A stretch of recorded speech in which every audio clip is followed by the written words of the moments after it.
성경에 보면 이스라엘 백성들은 무려 40년 동안이나 광야에서 참으로 험한 생활을 살았잖아요. 여러분 한번 생각해 보세요. 40년입니다.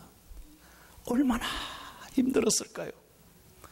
그러나 그 고통 가운데서 그들이 이 광야에서 견딜 수 있었던 것은 하나님의 장막 성소가 있었기 때문입니다. 그들은 이 장막에서 성소에서 하나님께 예배하며 위로받고 또 쓰임을 얻고 서로서로 용기와 희망을 주면서 40년을 견딘 거예요. 오늘 우리도 마찬가지입니다. 이 세상은 광야와 같은 것입니다. 얼마나 힘든 시대를 우리가 살아가고 있습니까? 참으로 어려운 때를 살아가는 우리는 만만치가 않습니다. 너무너무 가슴 아픈 일이 많이 있습니다. 그러나 여러분, 우리가 이 어떤 고통에서도 이길 수 있는 것은 우리에게 이 하나님의 성소 교회가 있기 때문입니다. 많은 사람들은 교회에 대해서 걱정합니다. 교회가 세상 사람들에게 손가락질 받는 경우도 있습니다.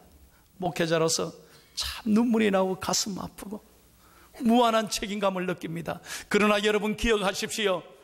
여전히 우리의 희망은 교회입니다. 우리의 희망은 교회입니다. 왜냐하면 교회는 이 외형적인 건물이 아니라 숫자가 아니라 바로 이곳에 그리스도가 예수님이 복음이 계시기 때문입니다. 그래서 교회가 세상의 희망인 거예요. 여러분, 우리 하나님은 이 세상에 계시지 않는 곳이 없습니다. 어디 가나 계십니다. 그러나 특별히 하나님이 사랑하는 곳이 있습니다. 그게 어디입니까? 하나님의 눈과 마음과 사랑이 전부 쏠린 곳이 바로 이 교회예요. 왜? 독생자 외아들 예수 그리스도를 죽여서 십자가에 다 내어주심으로 생명을 주심으로 세운 곳이 바로 교회이기 때문입니다. 그러므로 여러분, 우리 교회는 다시 한번 일어나야 될 것입니다. 오늘 저는 70주년을 맞으면서 설교 제목을 이렇게 정했습니다. 교회여, 다시 일어나라. 분명히 저는 믿습니다. 우리 교회는 새로운 70년을 향하여 다시 일어나게 될 줄로 믿습니다. 한번 가슴 열고 크게 한번 저를 따라해 주십시오. 교회여, 다시 일어나라. 믿으시면 아멘. 저는 어떻게 하면 우리 교회가 다시 일어날 수 있을까 기도하는 가운데 성경에 좋은 교회를 찾았습니다. 지상의 모든 교회의 롤 모델이 되는 정말 하나님을 기쁘시게 하고 세상 사람들에게 감동을 줬던 교회를 제가 찾아봤어요. 우리 교회가 본받고 싶은 교회, 그 교회 이름이 안디옥 교회입니다. 정말 안디옥 교회는 하나님의 마음을 시원하게 하고 세상 사람들에게 인정받는 교회였어요. 왜 그랬을까? 저는 그것을 묵상하면서 오늘 우리 교회가 바로 이런 교회가 돼야 된다, 하나님 앞에 큰 은혜를 받았습니다. 4가지 중요한 요인이 있습니다. 첫 번째, 다 같이 읽겠습니다. 시작. 아멘. 사도행전 11장 19절에서 21절을 같이 한번 읽겠습니다. 시작. 그때 스데반의 일로 일어난 환란으로 말미암아 흩어진 자들이 베니게와 구브로와 안디옥까지 이르러 유대인에게만 말씀을 전하는데, 그 중에 구브로와 구레네 몇 사람이 안디옥에 이르러 헬라인에게도 말하여 주 예수를 전파하니 주의 손이 그들과 함께 하심에 수많은 사람들이 믿고 주께 돌아오더라. 아멘. 여러분, 안디옥 교회는요, 잘 될 때 세운 교회가 아니에요. 사도행전 6장에 보면 스데반이 순교를 당합니다. 돌에 맞아 죽잖아요. 그날 이후로 초대교회 성도들이 예수 믿는다는 이유 하나 때문에 그들은 모든 것을 잊고 쫓겨나는 거예요. 그래서 성전도 버려두고 고향도 버려두고 재산도 다 잃고 가족들과도 뿔뿔이 흩어져서 안디옥까지 그들은 쫓겨서 다니게 된 거예요. 여러분, 우리 같으면 어떻게 하겠어요? 아니, 하나님이 이럴 수 있나? 내가 뭐 잘못했다고? 예수 믿는 것이 뭔 그리 죄라고 이렇게 우리를 아프게 하십니까? 때때로 섭섭하고 원망하고 불평할 수 있는데 이 안디옥 교회 교인들은 그러지 않았어요. 그들은 쫓겨다니면서도 오직 가슴에 예수가 살아있었던 거예요. 잃어버렸던 것 때문에 불평하지 않았어요. 내 안에 있는 예수 때문에 감사하고, 그들은 헬라인에게도 복음을 전하고, 그래서 안디옥에 이르러서 그들이 모여서 만든 교회가 안디옥 교회였다는 거예요. 사랑하는 여러분, 우리 성도님들도요, 가만히 보면 두 가지 종류가 있어요. 어려움이 올 때 정말 믿음이 약한 분들은 내 이제 교회 안 다닐란다, 소용없더라, 뭐 이렇게 하나님 계신다는데 어렵노, 왜 나를 이렇게 힘들게 하노, 나 봉사도 안 하고 이제 다 그만두고 나 이제 내려놓을란다. 점점 교회 생활이 멀어지는 거예요. 그러나 정말로 믿음의 사람은 그렇지 않습니다. 여러분, 어떤 어려움이 와도 흔들림 없이 어려울수록 더 주님 앞에 바싹 다가가서 주님 붙잡고 눈물로 기도하고, 그래도 감사하고 찬송하며 봉사하는 사람을 하나님은 더 기뻐해 주실 줄로 믿습니다. 그런 거예요. 저는 오늘 말씀을 준비하면서 우리 중앙교회가 이렇게 복받은 것은, 생각해 보십시오. 70년에 일본의 그 순사 위에 지어진 교회 아닙니까? 그 선배들이 어떤 고난에도 믿음을 잃지 않고, 그 가난과 아픔 속에도 오직 주님의 이 사랑, 주님의 믿음 때문에 견디고 감사했기 때문에 오늘의 우리 중앙교회가 있는 줄로 믿습니다. 사랑하는 여러분, 어려울 때 더 주님 앞에 가까이 가기를 바랍니다. 용기와 희망을 가지고 더 믿음으로 나아가기를 축복합니다. 여러분, 분명한 것은 우리가 때때로 희망을 버릴 때가 있지만 희망은 우리를 결코 버리지 않습니다. 영국 속담에 이런 말이 있어요. 민들레는 화단을 고집하지 않는다. 무슨 말입니까? 민들레는요, 어디든 씨를 뿌려도 잘 자라는 거예요. 그래서 초대교인 같은, 안디옥 교인 같은 성도를 뭐라 부르냐? 민들레 같은 그리스도인이다.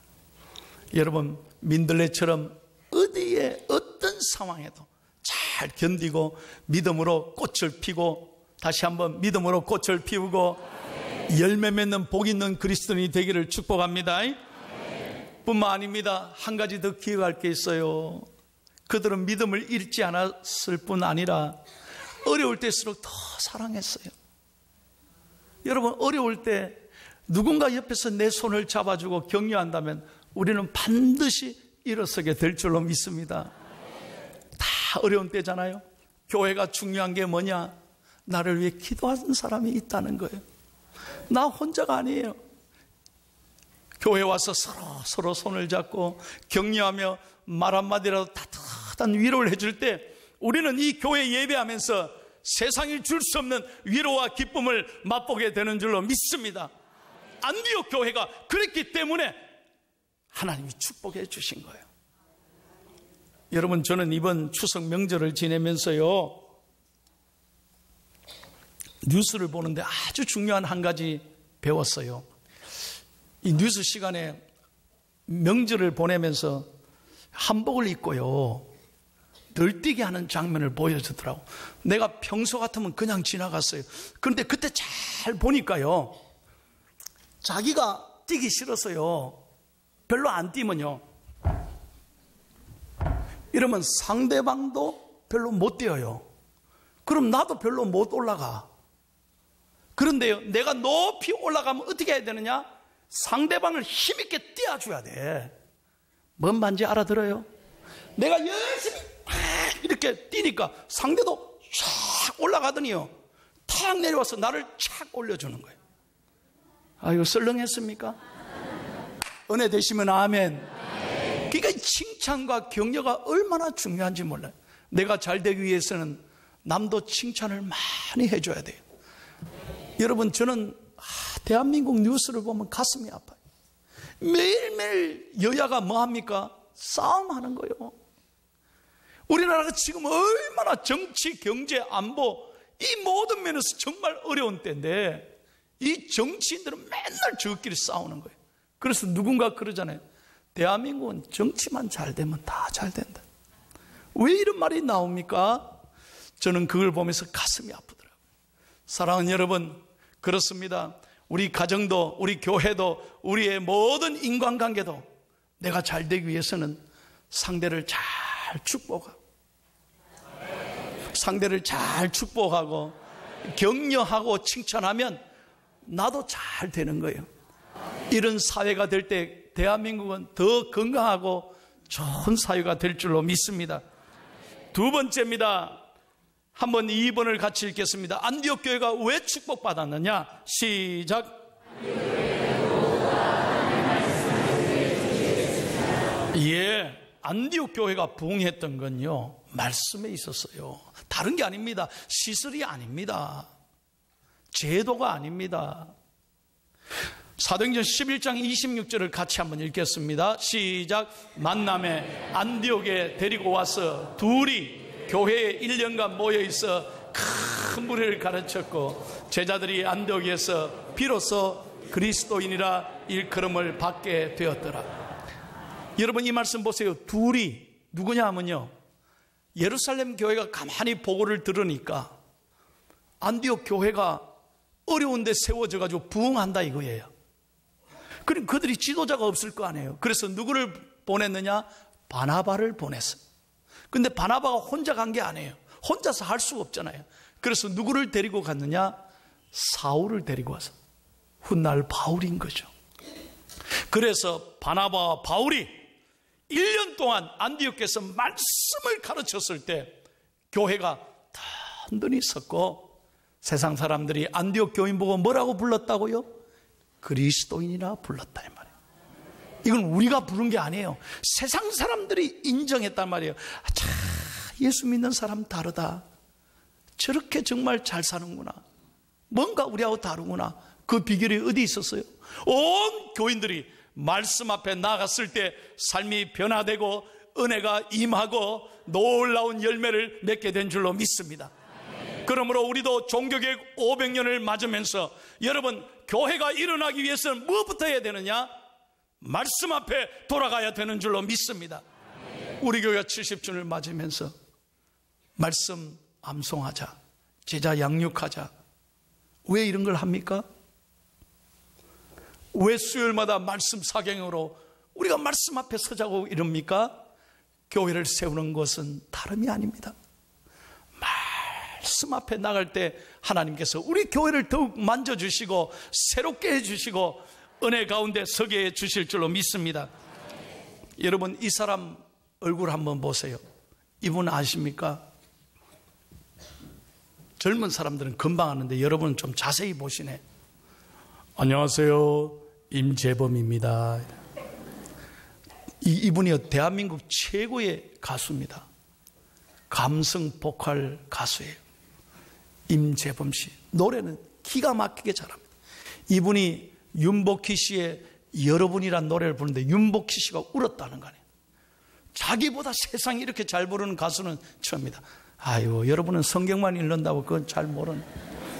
아니, 정말 이분 노래 잘해요. 난 그래서 한국에 와서 이분 노래를 좋아하게 됐어요. 근데 좋아한 이유가 또 하나 있어요. 이분의 부인이 신실한 크리스찬입니다. 금년 6월 12일 날 암으로 투병하다 세상을 떠났어요. 이 부인이요, 정말 남편을 위해 기도 많이 했습니다. 임재범 씨가 간증하더라고요. 우울증에 걸리고 불면증에 걸려서 잠을 잘 수가 없었대요. 여러분, 가수들이 그렇잖아요. 매일매일 잠을 잘 수가 없대요. 우울증에 걸려서 노래할 수도 없을 때, 그때마다 암으로 고생하는 부인이 남편의 손을 잡으면서 여보, 당신 말씀밖에 없어. 당신이 정말 노래를 부르려면 말씀부터 읽어야 돼. 그래야 당신 살아. 자기도 죽어가면서 남편에게 말씀을 권면했어요. 하도 부인이 권면하니까 임재범 씨가 저녁부터 그날부터 말씀을 읽었대요. 어떻게 됐겠어요? 안 되는 거 내가 얘기하겠어요? 놀라운 것은 말씀을 읽는 가운데 하나님이 만져주시고요, 그날 이후로 우울증이 탁 떠나가고 얼마나 평안을 얻었는지 모른다 그래요. 그래서 임재범 씨는 어디 가든 간에 방송에는 안 나오지만, 여러분, 저는 하나님 믿는 크리스찬이라고, 하나님 믿는 크리스찬이라고 이렇게 간증한다는 거예요. 자기를 소개한다는 거예요. 사랑하는 여러분, 그렇습니다. 어려울 때마다 말씀 앞에 나아가면 우리에게 용기와 희망을 주시고 새 힘을 주실 줄로 믿습니다. 세 번째입니다. 안디옥 교회가 좋은 교회인 이유는 3번 다 같이 읽겠습니다. 시작.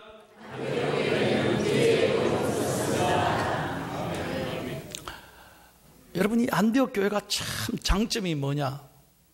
그 어렵게 세워진 교회인데 자기만 생각 안 했다는 거예요. 다 하나님의 심장으로 나누고 베풀고 도와주는데 힘썼다는 거예요. AD 44년부터 48년까지 로마 전체 글라우디오 황제 때 큰 지진이 일어나고 기근이 임했답니다. 그러니까 로마 전체가 가난할 때, 먹을 게 없을 때예요. 그러니 예루살렘도 아주 어려울 때예요. 그런데 어떻게 했느냐? 오늘 말 나오면 모 교회가 어려움을 겪었어요. 그러니까 안디옥 교회가 어떻게 했느냐? 교인들이 다 마음을 모아서 십시일반으로 구제 헌금을 한 거예요. 그래서 모 교회에다가 헌금을 보내서, 구제 헌금을 보내서 교인들을 돕고 힘내라고 뒷바라지를 한 거예요. 여러분, 요즘 보십시오. 교회 개척하고 지교회 세우면요, 평생 모교회를 보고 있잖아요. 모교회가 좀 안 도와주나 막 이런데. 안디옥 교회는 그러지 않았어요.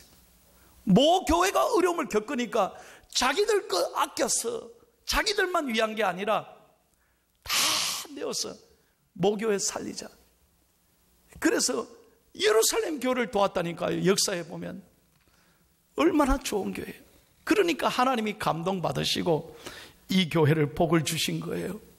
사랑하는 여러분, 저는 우리 중앙교회가, 제가 미국에서 있을 때부터 소문 들었잖아요. 우리 교회는 사랑이 넘치는 교회, 나누고 베푸는 교회인 줄로 믿습니다.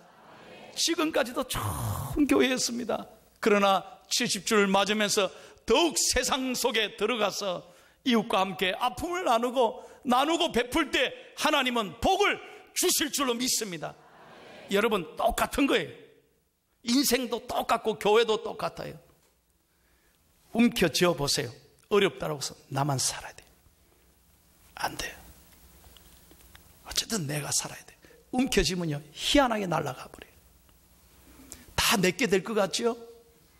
복을 못 받아요. 그러나 손을 펴서 나누고 베풀면 하나님이 주라. 그래야만 흔들어 넘치도록 너에게 더하여 주리니. 하나님은 나누는 사람에게 은혜를 주시는 거예요.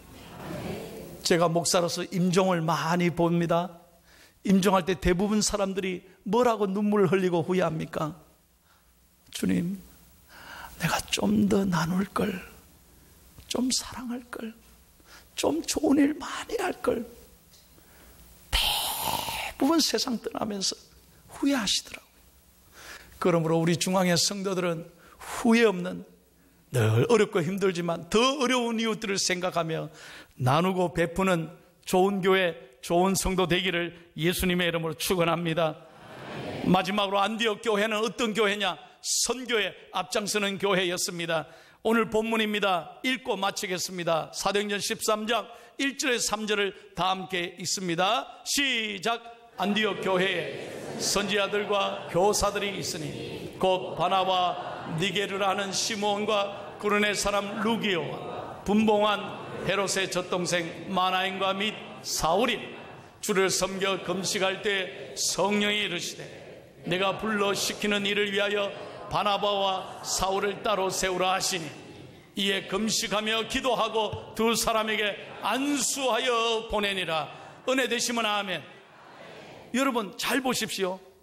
이 안디옥 교회가 예루살렘 교회도 하지 못한 최초의 선교사 바나바와 바울을 선교사로 세우고 안수해서 세상에 보낸 거예요.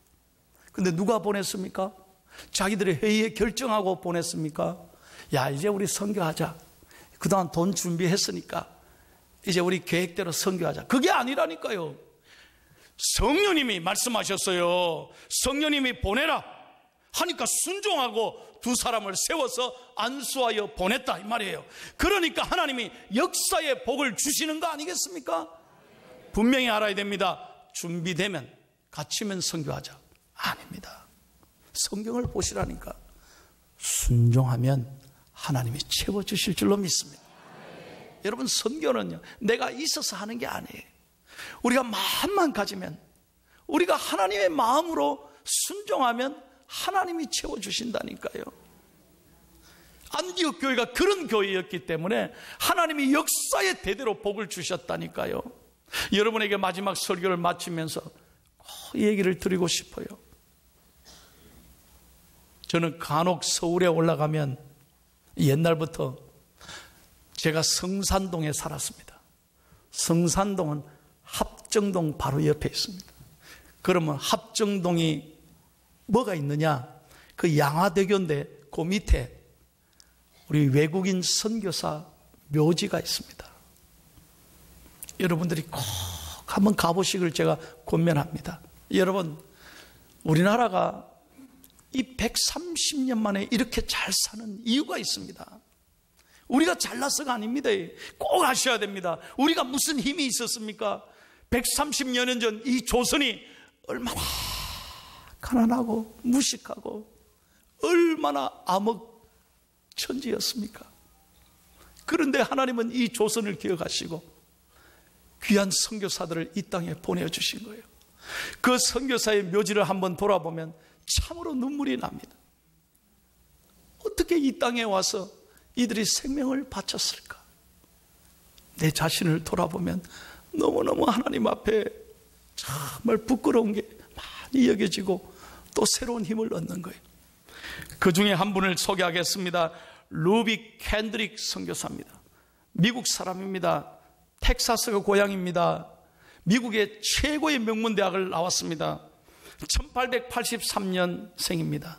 그런데 우리나라에 와서 25살에 선교합니다. 순교했습니다.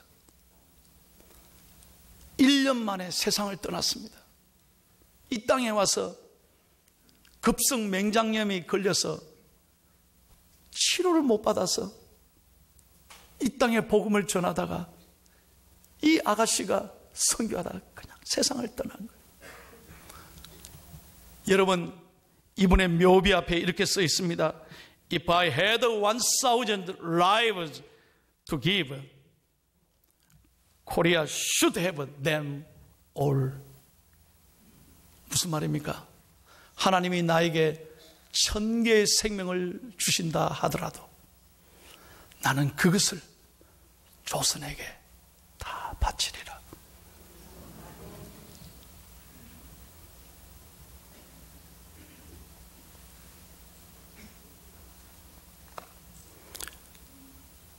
그녀가 죽기 전에 아빠 엄마에게 편지를 보냈답니다.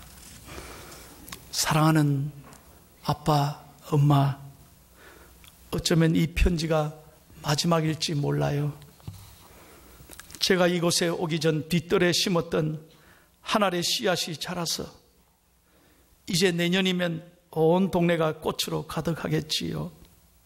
그리고 또 다른 씨앗을 만들어 내겠지요. 아빠 엄마, 저는 이곳에서 씨앗이 되기로 결심했답니다. 제가 씨앗이 되어 이 땅에 묻히면 조선 땅에는 수많은 아름다운 꽃이 피게 될 것입니다.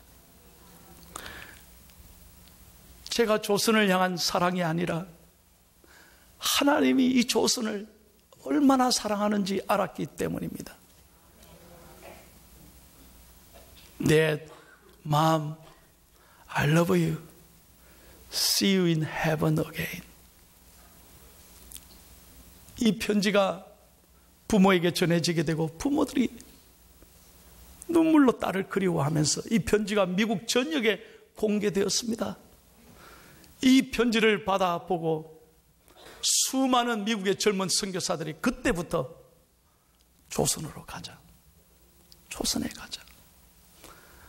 여러분, 우리는 역사를 잃어버리면 안 됩니다.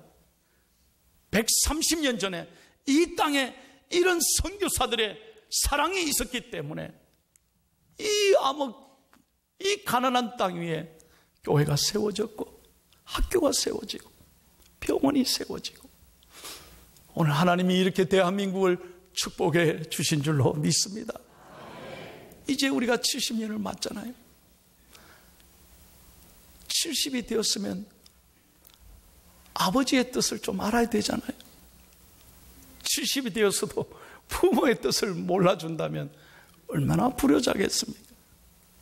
저는 오늘 말씀을 준비하면서 우리 교회가 정말 다시 한번 일어서서 주님을 기쁘시게 하는 교회 되기를 소원합니다. 소원합니다. 사랑하는 여러분, 교회를 위해서 기도하십시오. 반드시 우리 교회를 하나님 새롭게 일으켜 주실 줄로 믿습니다. 어떤 순간에도 흔들리지 말고 주님만 바라보고 나아갈 때 우리 다 함께 손을 잡고 감사하며 찬송하는 그날을 우리 하나님이 베풀어 주실 줄로 믿습니다.